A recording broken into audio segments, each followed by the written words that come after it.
Still bouncing with that drop.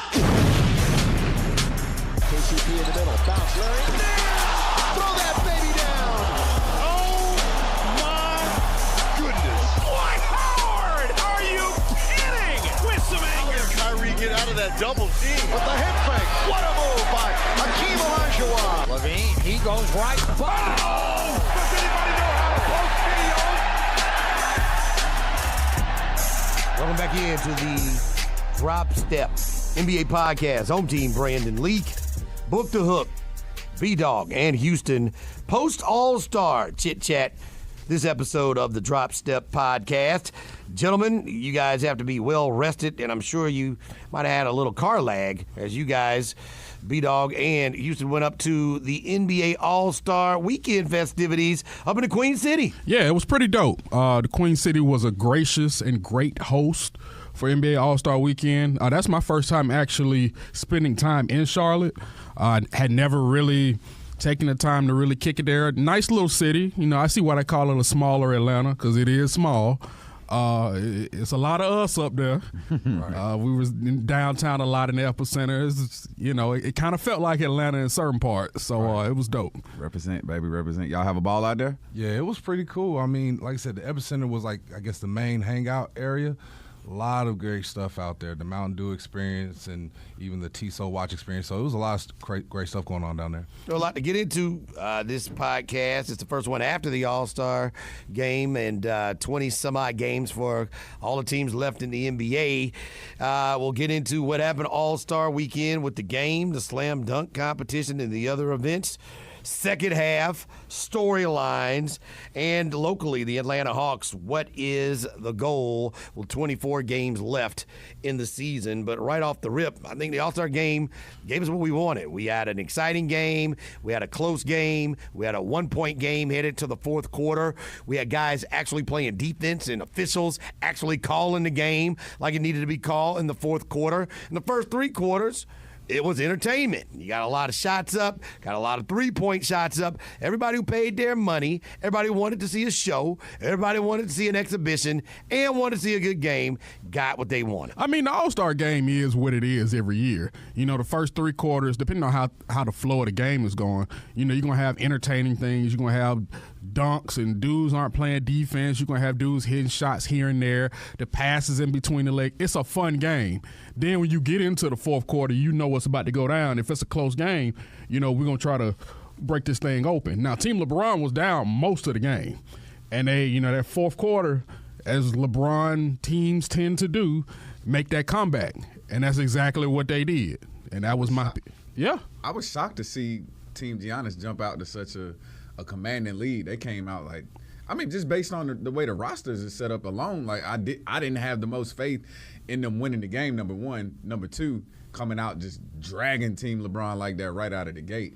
But like you said, B-Dog, just kind of knowing how LeBron rolls, especially with his squads, know they were going to lock in and make a run at some point. You know?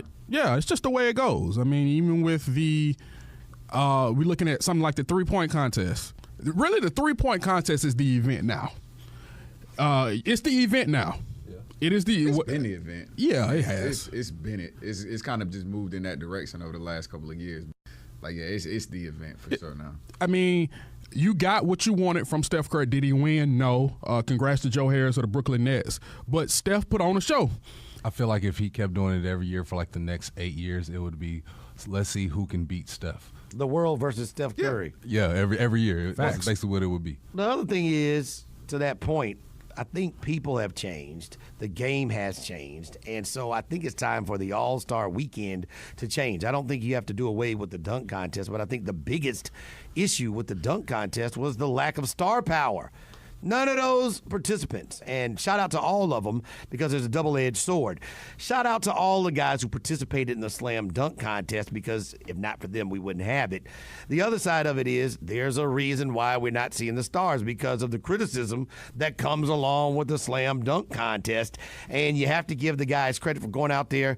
That will probably be the only time in their lifetimes they will be out on a basketball court with 20,000 people dunking a basketball with them being the only person out there. So there is some pressure because you don't do it all the time. You probably won't ever do it again, but it was the lack of star power that is the problem. And oh, by the way, with the missed dunks at the end, it kind of took some of the air out of the building. At least it took some of the fun from the event away from it on TV. Yeah, I think that's going to take away from it every time because there's no way you're going to have a guy, especially who everybody thought was the favorite. You're giving him like 5-6 chances to get a dunk down. And, yeah, after a while, it's like, okay, we don't even care what you do at this point. Just make a shot. So, but then also I think with the dunk contest, the problem is how much more creative do you really think you can get at this point? We've seen them all. John Collins tried to jump over a Wright brothers aircraft, failed to do so, but still trying to be creative. Lord have mercy. But we've all seen jumping over obstacles before. That's nothing new. So all it is what is the object now? Or even between the legs or under the legs. We got guys going under both legs while turning around at the same time. There's nothing you can really do at this point that's going to ooh and ah and make me give you a 10. So why not just go ahead? Yeah, if it's going to still be there, the dunk contest, move it to the second event and make the three-point contest the third event because that's where everybody's really there for at the end of the day. I was kind of upset walking out of there with the dunk contest I was ready to leave my seat early, whereas if it was a three-point contest, I know I would have been glued to my seat the whole time. But see, I agree, but then I also disagree with you because we say that about the dunk contest, but then we always go on social media, and these guys may not be NBA talents, but we always see some dudes in a gym doing some high-flying type stuff that's better than what we see these pros do. And I'm going to pitch the whole suggestion, and people have probably heard this before, have a portion of the dunk contest where you get some of these social media phenoms who have all these likes, have all these views, make them a part of the dunk contest. They don't even have to go up against the pros. But if you want something entertaining or something that you probably haven't seen before and someone who's not going to walk away with a bruised ego because they think they're going to lose some brands, get some of these guys off social media who it'll do nothing but help them. But it'll help them, but what will it do to the NBA players who are still competing for the actual trophy? Like, all right, yeah, we're still going on with our competition to get this trophy. These guys who aren't in the NBA can't get the trophy, but yet they're doing better dunks than us. Have two different, but that's what I said. It's a way that you should be able to do it where if you're going to pin one of those guys up against an NBA guy, because somebody's going to want to go up against them. Yeah, but if I'm Diallo, I don't know if I'm necessarily one to possibly lose to a no-name dude who's about to go back to, Moncks Corner, South Carolina. He's leaving his whole life to try to beat one of these NBA players and make a name for himself. But guess what? If I'm the best like I say I am, if I'm in the greatest league and I'm one of the ones that made it over this guy who didn't, then I'm just gonna go out there and beat him. It's a competition. It's interesting. Everybody talks about the lack of interest that the dunk contest brings. Make it interesting. But I think it's star power. What we saw and what I saw sitting at home watching it on TV was a lack of star power. What I would do, I don't think it needs to be eliminated. I like your idea for modifying or letting some guys who might not be well known come in, but I think first and foremost, it needs to be first. Put it up first and get it out of the way. Okay. The other competitions, one, were memorable, and two, had star power. When you look at what preceded the dunk contest, you had the three-point contest where Steph Curry had to knock down 27 three-pointers in order to win this three-point contest. It was a finite number of baskets he had to make. We all knew what he had to get to. We all saw how much time. It wasn't subjective. When you saw what happened with Trea Young in the skills competition, everybody has to do the same thing and hit the three. It's not subjective. The dunk contest is still subjective. It still doesn't have star power, and you don't know when it ends if guys are missing 4 and 5 dunks at the end. Put the dunk contest first. Put the skills competition second. People like the long ball. Put the three-point competition last to shut down the show. And it's still disturbing with the guy like LeBron, as long as he's been in the league. You had guys like Michael who was in it, Kobe was in it, Dominique was in it. All those big stars throughout their career, at least one time, took part in the dunk contest. I'm still a little surprised that LeBron James never at any point in time in his career, you're talking about a big name, you're talking about getting that thing back. I'm surprised that at no point in time in his career that he ever wanted to be a part of the dunk contest. But I think part of that criticism, well, look at John Collins. He was trying to be creative. I think he got kind of short on grabbing the back of the backboard. Right. It's not easy to do. Whole plane thing, he put some bro, you broke the it. wing. He said that he wanted to pay homage to the history of North Carolina.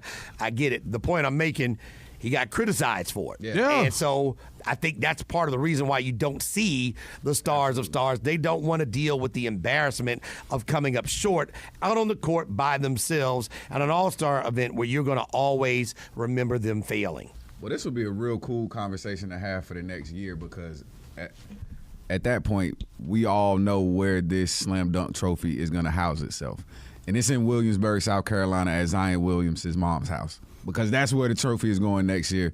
All of this dunk contest being on the decline right now will soon come to rest once Zion is in the league and is eligible to take part in the slam dunk contest. It's a wrap because that changes things. Next year's will be good because you'll have Diallo against Williamson, which will be a rematch of when they were in high school. Right. So that'll be, star type power thing. But outside of that, then we're going to have to wait another 2, 3, 4 years for another star power. But it depends on how many times Zion's going to want to do it as well. Okay, he's going to need somebody to challenge him. What really made Dominique in that dunk competition great was because he had Michael Jordan to go against. Jordan had him to go against. They had each other to go against. It was somebody who was actually challenging you for the spot. What happened this year? You weren't challenged because the guy going against you was missing all of his dunks. So we're not even really excited anymore. If Zion Williams goes for the next 2, 3, 4 years, who's going to be his competitor? But we never know who he'll inspire to want to go against him. It's a year-to-year thing. We never know until we get there. And then we're like, hey, Zion's doing it. Maybe he can inspire this other dude who we never thought would do it is now going to do it. And I bet you we've seen all of Zion's dunks already in a Duke game this season. We probably haven't. We don't know what that man got up his sleeve because that's just who he is. We don't know. I think clearly he'll be a star, and certainly with Chicago hosting the All-Star festivities, if he's picked number 1 by the Bulls, that's a no-brainer. He would have to go. I still think it just comes down to star power for All-Star Saturday night and the whole weekend. The celebrity game is about the most famous people right now, the most famous artists in entertainment and hip-hop right now, and I just think the lack of star power, if you're not going to get the best in the business to do it, and Giannis has already done it, so how many more times does he need to do it? I think it is a shame that we'll live our lives and not see LeBron James in a slam dunk competition. I don't think at 33 and 34 we're going to see him getting it all over. It's past his prime as far as his youth now. But I just think it comes down to star power. And I think even what we saw in the three-point competition, when you saw the Steph Curry matchup at the end, when you saw the Curry brothers, at least there were storylines. There was star power. It was something that was intriguing. And oh, by the way, again, it wasn't subjective. You got to hit this many to move on. You got to hit this many to win. And we got to see right now in front of everybody whether or not you can do it or not. And I thought that was fantastic to watch. And I think Steph Curry losing, the question is, will he come back? Somebody who's won it before, now been defeated, will he come back and try it again? Steph is not going to be – Steph will be back. Why? Because Steph knows that he's the best shooter on the planet. I think Steph should never not do the three-point contest. Never. I don't think that should be that should be in his contract, that he has to do every three-point contest until he retires. That should be in there. And the three-point – the reason why the three-point contest is such a star-studded event and it's not like the dunk contest is because – when it comes to shooting threes, look, you make some, you miss some. Even the greatest do. So my feelings are not going to be hurt if Joe Harris, who's been shooting lights out this year anyway, wins this year. Okay, I may win next year. Somebody else may. It's not going to be a landslide of a guy just reeling off 4 in a row. Right. Reggie because Miller he's the never best won shooter. one. Reggie Miller never won one. Never. So, it's just like you say, it's a peaks and valleys type thing. Exactly.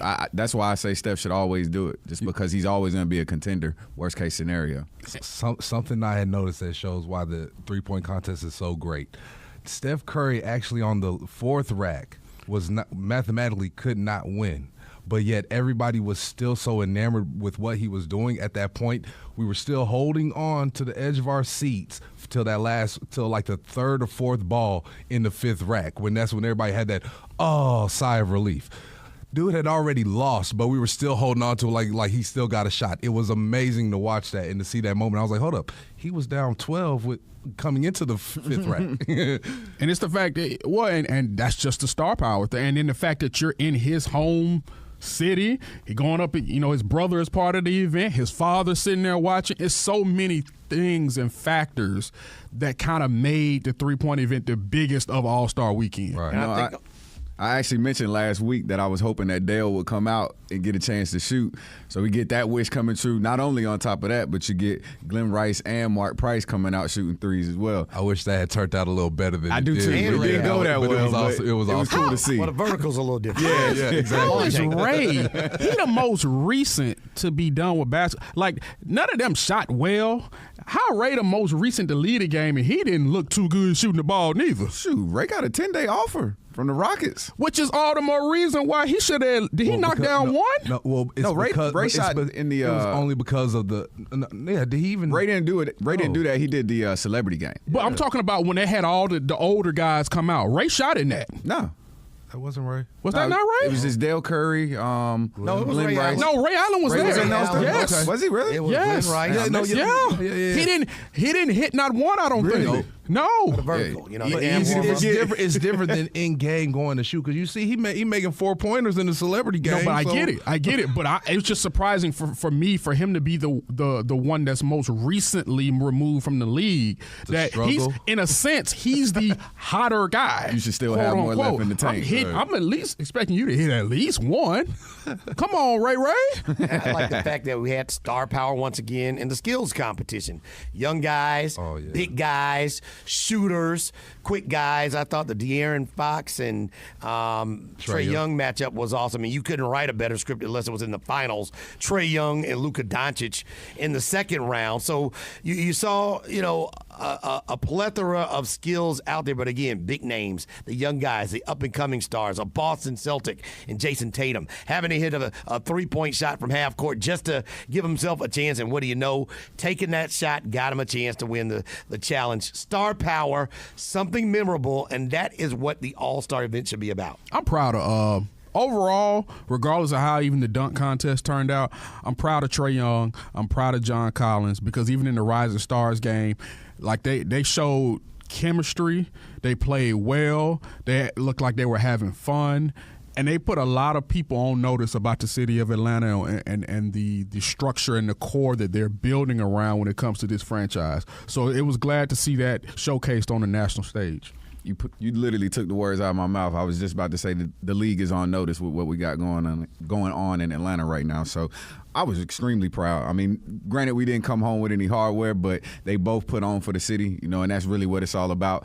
Just letting people know that we are building something real around here, which goes back to I think somebody's going to notice what we got going on. And I think we're going to have some conversations this summer. So I think this is just, part of the process. We're moving along well. And I think they got cheated. I think Trea Young got cheated. I don't think Kyle Kuzma should have won MVP in the Rising Stars game. Now, he ended up with 35 points, and certainly he admitted afterwards that he was, trying to yank him up because of the financial implications, for winning the game. But I thought Trea Young, 25 points, 10 assists, 7 rebounds. Oh, yeah. That's a line. Made a bigger contribution to the game than Kyle Kuzma just yanking and getting home. Yeah, I mean, but in the All-Star Weekend, it's all about who can give me the most points. Yeah.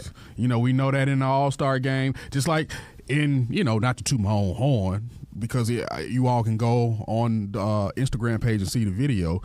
Team LeBron, and not only did Team LeBron win, but Kevin Durant won the MVP. Why? He had the most points. Now, Team Giannis would have won. Giannis would have had the MVP because he had the most points as well. But it's a point scoring league. Yes, that is a heck of a stat line, and he put in work. Yeah, he did. But people want to see points. People want to see the threes. People want to see how you did it, and that's just the way it is. I think showing what you're able to do as a facilitator, I think that's going to go a long way on such a national scale for him. Like, I think that's what people are going to take notice. This cat puts the ball in good places where folks can score. So I think that's going to be where the conversation is had at. I want to play with somebody that can set me up to make easy baskets, make me look good. So I think that was awesome to see Trea Young display that part on a national level. The points part, it is what it is. But to see him, show that part of his game, that's the part I was most excited about. The only thing I got to say about Charlotte, boy, it was cold, boy. Yeah. Saturday night, Sunday night, it was cold, boy. Oh my Had goodness! to get that jacket. Bruh, Man. now look, there's a story behind that. Let me tell you real quick. I forgot my regular jacket. It was sitting in my car. The only jacket I had was the jacket that we have here at 680 The Fan, the Windbreaker. And it's not like I left my jacket at home. I literally had it in my vehicle, and I forgot to transport it over to the rental. So I'm sitting there freezing with a long sleeve shirt on Saturday night. It's 30-some-odd degrees. This man got a button down. Long sleeve. It ain't like they rolled out. Them sleeves stayed down. So Sunday, the mission during the day was, man, I got to find a coat. I got to find a jacket. So it's like we asking around, there's no stores around here that sell. I said, in this whole little epicenter, y'all don't have a store that sells. I said, so, well, you can go check here and check here. So we end up going to a little stand, a little all-star stand, where they're selling all these clothes and shirts. I end up getting the all-star jacket with the Jordan sign and everything on, not thinking anything of it. I spent a nice little piece of change on it. It ain't gonna be cheap.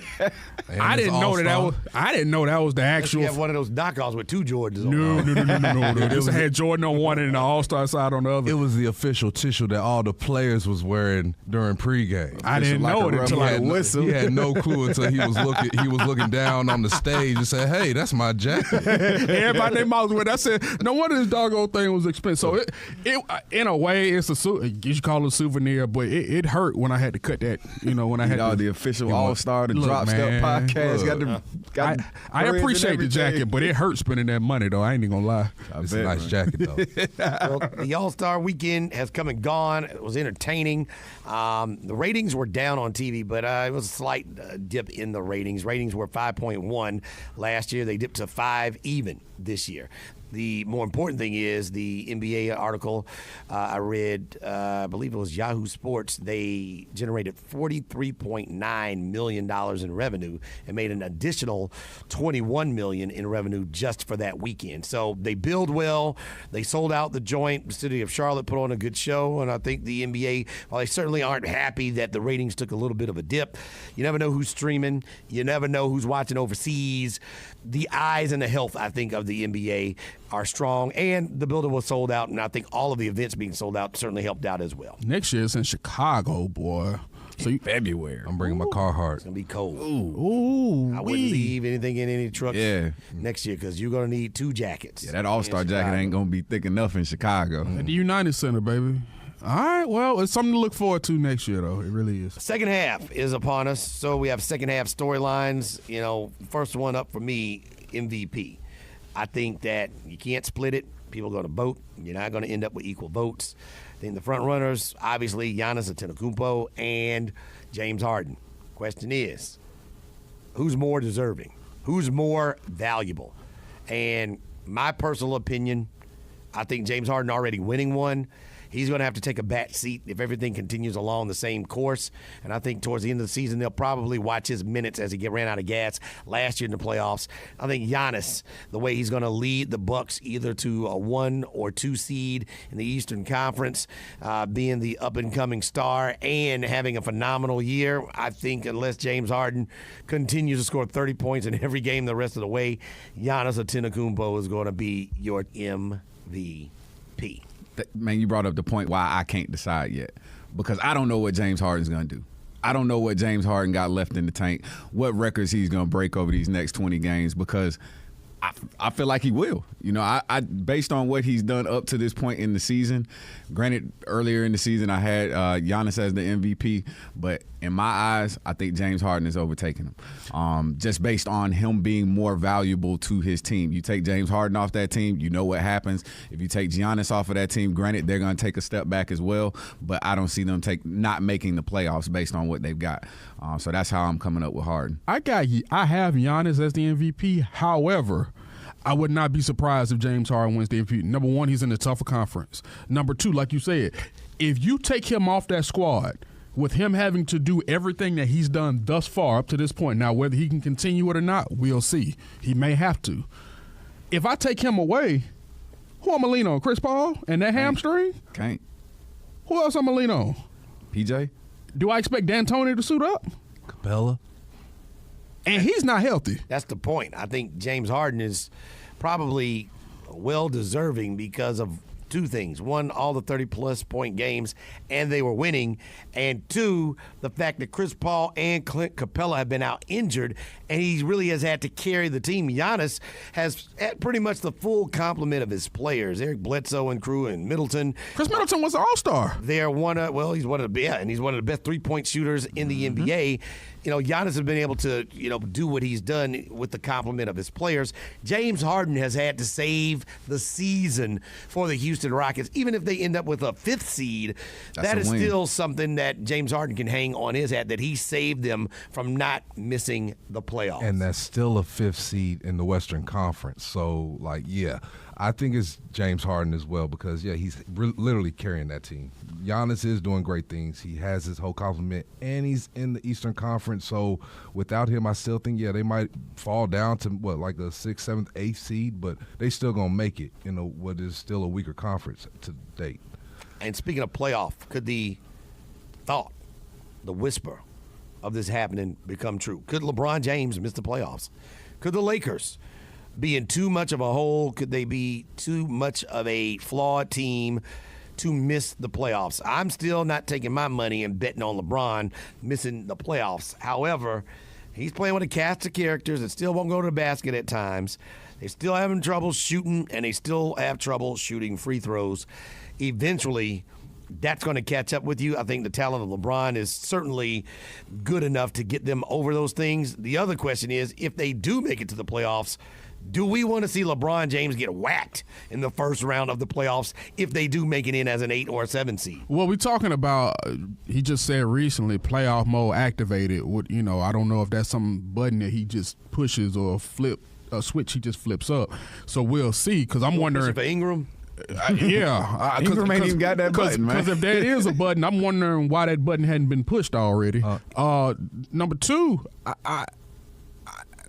they're the worst defensive. They're one of the worst defensive teams in basketball, if not the worst. They're the worst free throw shooting team in basketball, and they're probably the worst defensive team in basketball.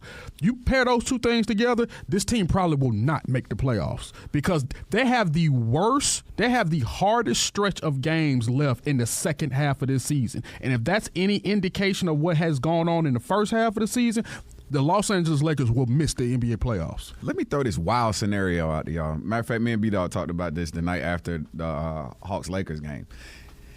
Is there incentive to sitting LeBron down for the rest of this season? You're going to have to try to make a playoff push. You can't be out of the playoffs, miss out on playoff money if you can get to the second round, miss out in the NBA.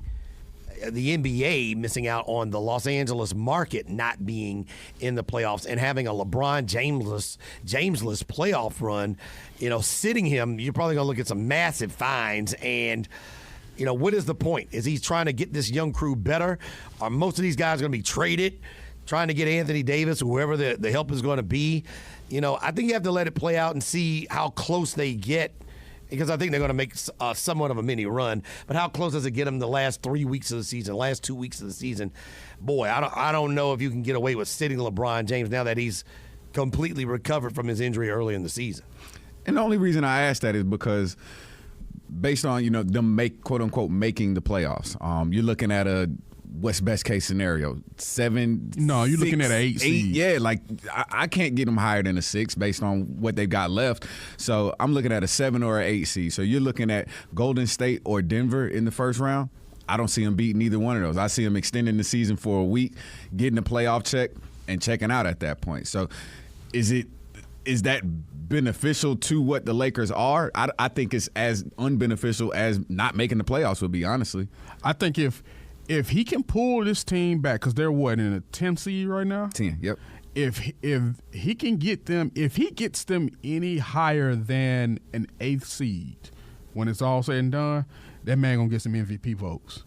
Because hold on, I'm not saying it'll be enough to where it'll put him up there with James Harden and Giannis, but the fact that, like you said, this team is the worst free throw shooting team in basketball, and they play absolutely no defense. You can put up 130, but if I'm giving up 135 almost every single night, I'm not going anywhere. So if there's somehow, some way, this little playoff mode activated button or switch he's flipping up now, if he turns up and he gets them any higher than an 8th seed in the Western Conference, get a few votes. We've seen it time and time again. LeBron has been flipping that switch on and off. Yeah, but he ain't been in the West, did it.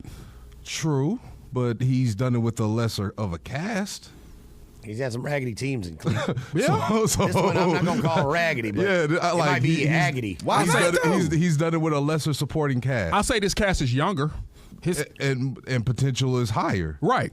So with that being said, like based on what though? What do you mean based on? What do you mean? Like what has this team that he's on right now proven at all other than they came in highly touted, but they haven't done anything. I agree with Brandon though. I think that he probably would get some votes. I think those are wasted votes because I think they should go to Paul George. Paul George, if anybody, should be getting a few more votes, more than 28 points per game, second in scoring after the All-Star break. If he continues that, he's the guy that should be able to sway some votes, especially if the Thunder climb the ladder in the Western Conference.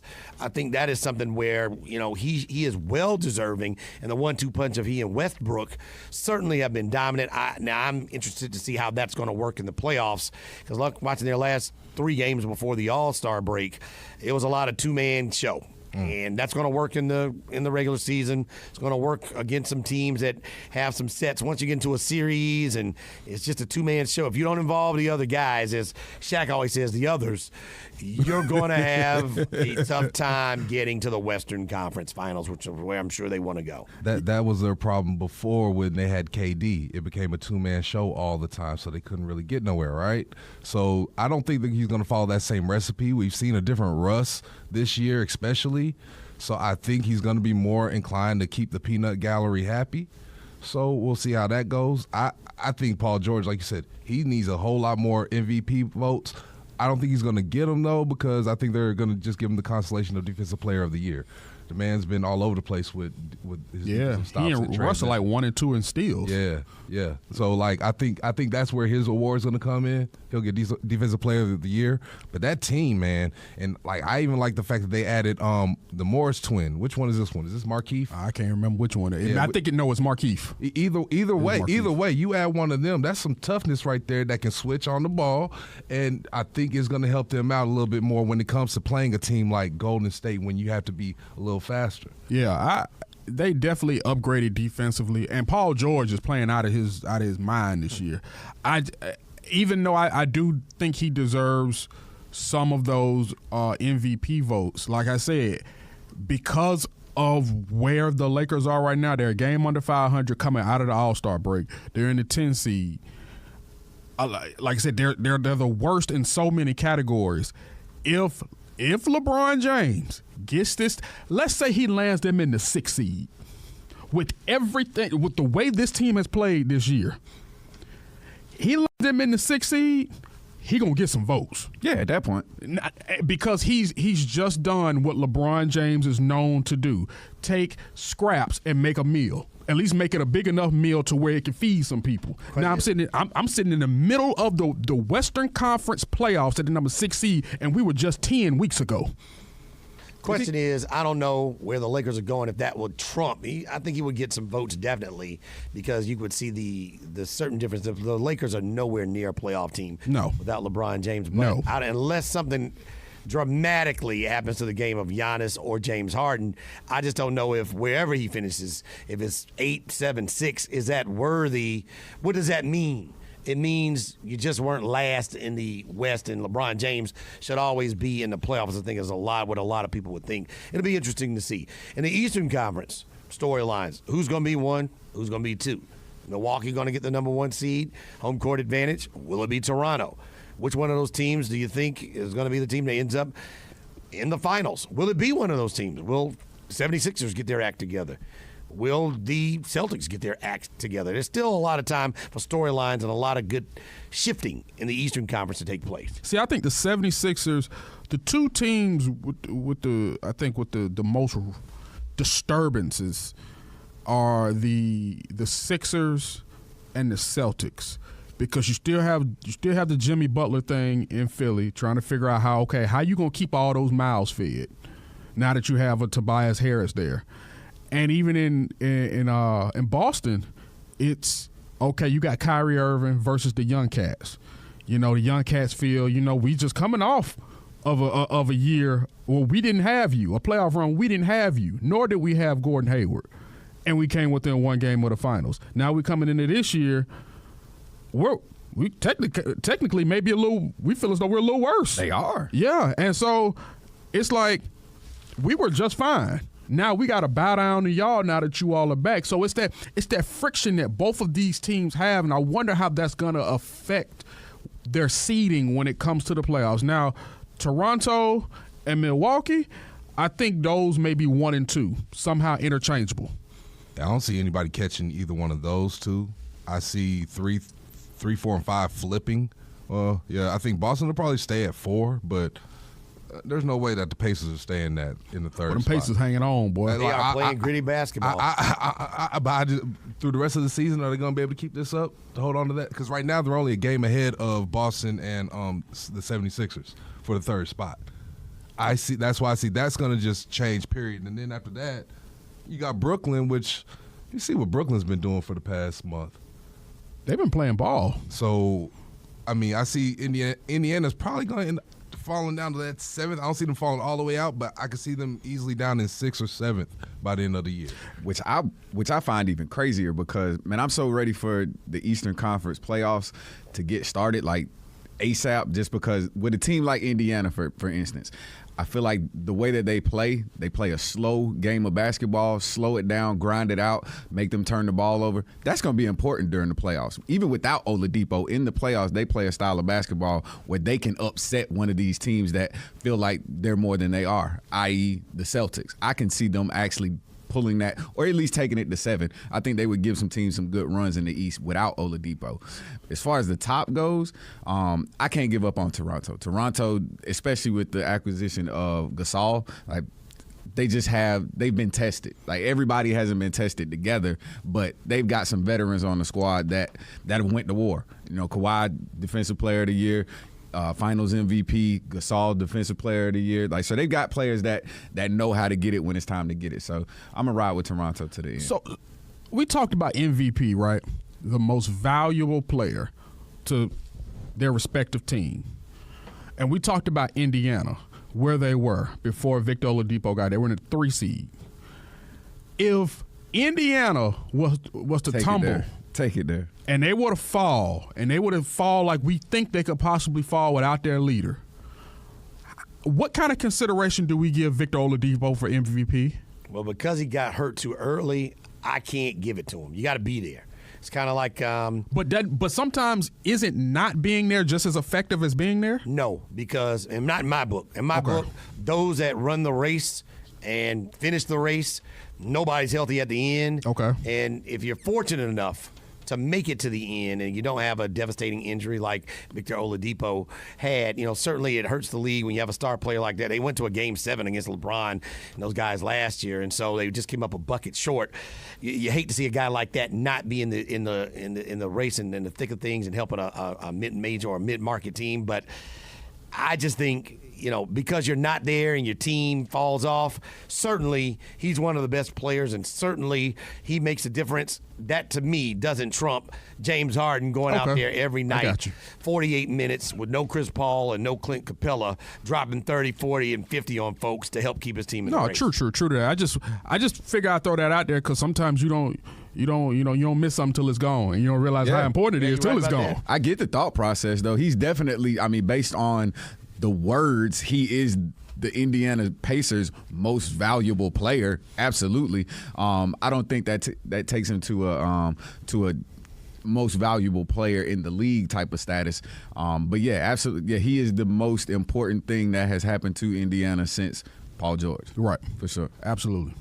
Locally, when you look at what's going on, the Atlanta Hawks, 19-39 at the All-Star break. They are a team that has 24 games left. 14 of them will be at home, so you would think you would use that to your advantage. It will be interesting to see how things transpire. Certainly you're in a situation where right now you have the 5th worst record in the NBA. all things being considered, you probably want to hang around 5, no more than 6. It depends on how bad Memphis finishes the season. But you should be locked into 5 or 6, which is important because, Dallas looks like they're not going to make the playoffs unless they have a magnificent run. So you're going to get your 2 picks, get your 2 lottery picks, and that's kind of where you want to be. It might be a chance for you to get you a swing man, get you your young center if you want to. The question is, how do you do it? And I think Lloyd Piercy's already been on the record saying that they're going to play young guys. They want to see what they have. They just signed Jalen Adams, who was back and forth, going back to the G League. Now they signed him to a multi-year deal, so 6'2" guard's going to get him some run. Might be good for Trea Young. Maybe give him a few moments where he can get some breathers and maybe be there to be at the end of the games and see if he can help the Hawks compete at the end. It'll be interesting to see how they handle this because – for the tankers, it looks like the full-blown tank mode didn't work. And it might work in the Hawks' favor that it wasn't the best this year because they have more eyes on the team. Trea Young looks like he belongs. It's fun to watch him and John Collins and Kevin Huerter grow together. And it might work out where things work out just fine, where the Hawks finish where they finish. Might get a little bit of luck. Might get a 3. And you might be able to get yourself one of those Duke players if you so choose.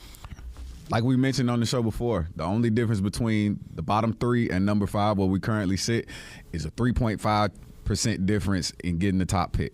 I like seeing the development. I like seeing them lose and boost those chances of getting that top pick. But at the same time, I've seen enough from these cats to know, the cats that are going to be around in the future, they're good players. They're good building pieces to be able to build around. So the direction that they're going in, it's an amazing direction. It's nice to be on board at the beginning of something like this because I think that they're going to build it into something. But, yeah, I'm looking forward to see what the young cats can actually do on the court together as a nice little cohesive unit. Yeah, we're seeing what they've been able to do. Even with Trea Young and John Collins by themselves, and you also know what your foundation looks like, and everybody around the league knows how talented those 2 guys are. And if they didn't know before, they saw it this past weekend. So, like I said, you know how talented these guys are. You know what they can do. You know how explosive they can be.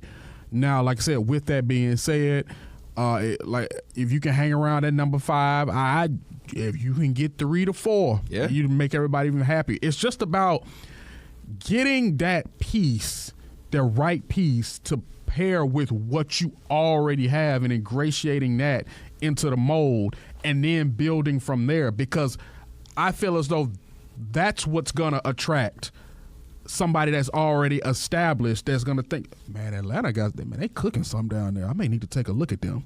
They young, they on fire, they hungry. Young boys balling. Yeah, that's something I may want to be a part of.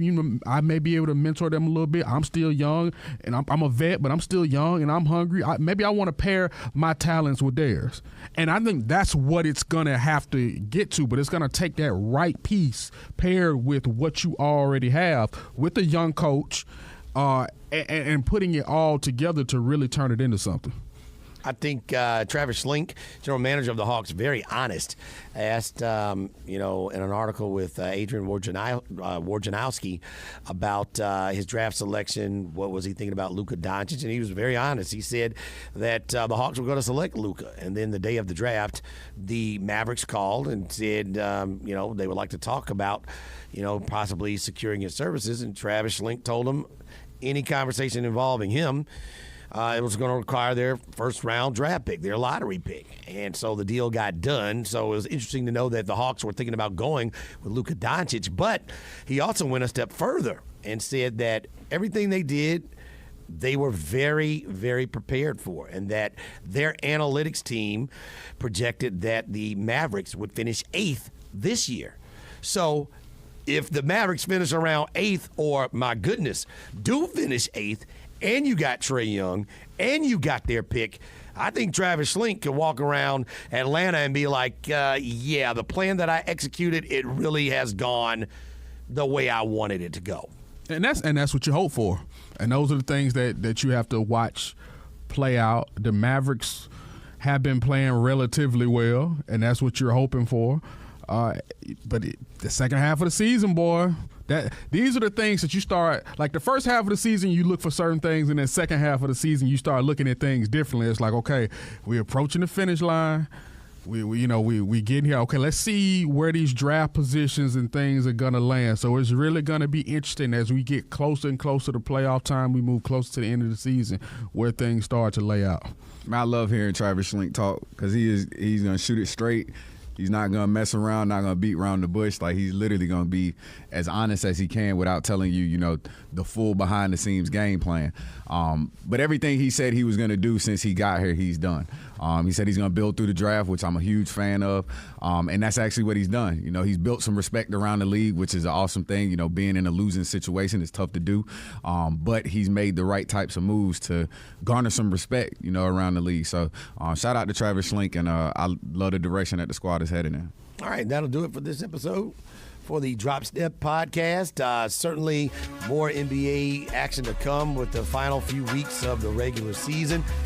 Maybe next podcast we get into the final games of a lot of old school guys in the NBA. Dirk Nowitzki going to be shutting it down. Dwayne Wade going to be shutting it down. Vince Carter here in Atlanta going to be shutting it down. So we get the final few weeks, final few games, final few home games in the careers of some of the all-timers, and that'll be fun. B-Dog, Book the Hook, Houston, home team. We'll see you next time here on the Drop Step Podcast. Peace.